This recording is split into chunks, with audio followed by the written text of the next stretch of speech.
No, but you got doctors and lawyers and engineers that come in droves, knowing their schooling doesn't transfer over. This episode of the Under the Table podcast is brought to you by Shrubs.me. Well, imagine what's going to happen to Canada on the international scale of things. Everyone's talking about people dumping on the side of the streets. We're talking about an influx of Indian immigrants. We're talking about, economic issues. Now we've got a housing market collapse where we used to have this like Canada's housing market's a place to go. Well, we don't even want your money anymore. We said no foreign buyers. You're not allowed to buy here anymore. Like how long, right? One, how far will this tarnish Canada's reputation on the global scale? And two, how long is it going to take before we can recover from that? Well, I don't know. I mean, I don't even know if it is tarnishing us on the global scale because people are still flooding in here like crazy. Like we're not looking for more, right? We're stopping people.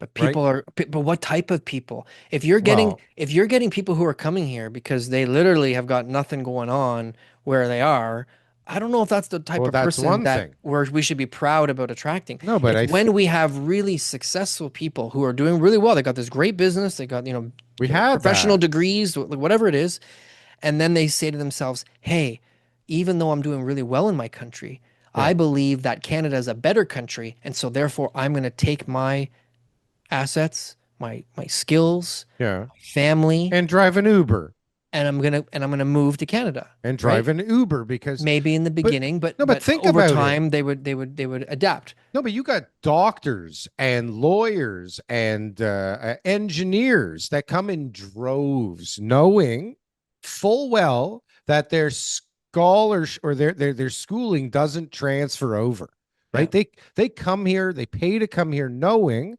that I don't know. I guess they think they're going to figure something out, and a lot of yeah, them do figure something out actually, and a yeah. lot of them go to school and get their shit again, but it's crazy. It's like we used to have these people coming in when we could pick, like we need doctors now. But like, how do you want more doctors to come in and then not allow their doctor's certificate to apply It's here? it's You it's can't it's a it's a practice. conspiracy with the universities. That's what it is. All these universities, because to think about it, if you can just go Right. to Yeah. Iran or whatever, another country, and you can get a degree in engineering, and then you can come here and work in Canada, okay? Why would you go to a Canadian university and pay however many times more for that education? If you could just go and get your doctorate from a, you know, European country or something like that, like Russia or like one of these places that's going to be cheaper, right? Why would you go to Canadian medical school? Go do it else cheaper, come back, you save the money, you don't have to, worry about it. It's transferable. Maybe you just write a test, you just write an exam. It's all intentional, Daryl. But they're You're not. telling me that their bodies are different in Russia? No, You're they're telling not. me that their bodies are different in other countries from ours? Like they're gonna look at our body and they're gonna be like, I haven't seen one of these before. No, but they're not coming here for the education. That the education is the smoke screen. I'm talking about Canadians. I'm talking about Canadians, What do people you who are mean? already living here. Yeah. Instead of me going and getting a degree here, Yeah. which by the way, my sister tried to become a doctor. It's basically impossible to become a doctor. Okay. Okay. You can have perfect grades, perfect everything, master's degree. You can have, all the things you can possibly ask for and apply and apply and apply. And you're just never getting in. That's the problem. You're It's never okay. getting in. Just be a realtor. You can just be a real estate agent. Yeah, Yeah. well, I'll talk to her, right? Yeah. But these are the things that you are going to be facing as a Canadian. And so therefore, if I'm a Canadian and I'm like, hold on a second, you mean I can just go and get a degree over here, which like it's like automatic admission, and then I'm going to just be able to come back and work the same job that I was going to work anyways? Well, who would go to Canadian universities? Nobody. And international students, what would they do? Well, they would go and they would work or they would get their degree back home, right? And they wouldn't come here either, or is it pay 3 or 4 times what everybody else is paying? So it's a big conspiracy. I think Trump right now is talking a lot about how to defund some of the universities and the corrupt criminal organizations that they are down there. We don't talk about it a lot here.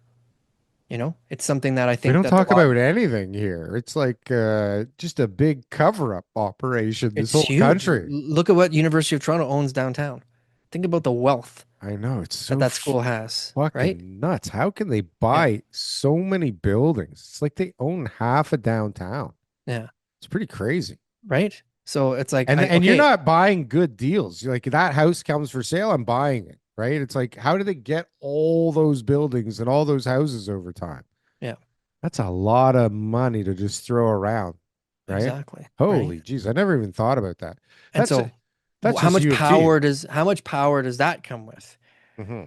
Then you've got all the other universities, exactly, right?